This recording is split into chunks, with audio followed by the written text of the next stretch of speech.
1964 ഞാൻ മെരിലാൻഡ് സ്റ്റുഡിയോയിൽ ചെന്ന് രണ്ടാമത്തെ സിനിമയായ കറുത്തുകൈ എന്ന ചിത്രത്തിൻ്റെ ഷൂട്ടിംഗ് വേളയിലാണ് ഞാൻ പ്രേം നസീറുമായിട്ട് ആദ്യം കാണുന്നത്.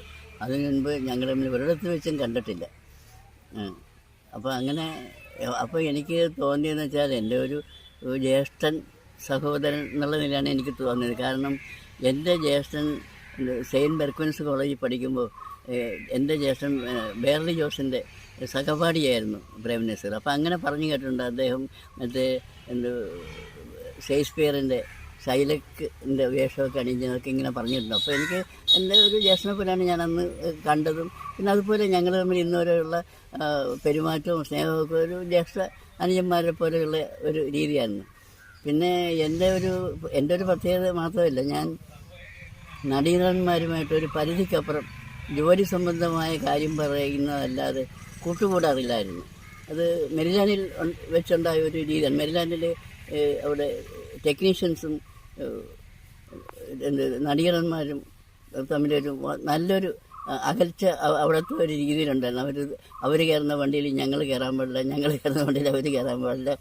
ഇങ്ങനെയൊക്കെ മെരിലാൻഡിലെ ടെക്നീഷ്യനും ആർട്ടിസ്റ്റും തമ്മിലൊരു ഭയങ്കര അപ്പോൾ അത് എൻ്റെ ജീവിതത്തിലൊരു ഫോളോ ചെയ്തു. എന്നാലും എൻ്റെ മുറിയിൽ ഒരുപാട് നടന്മാർ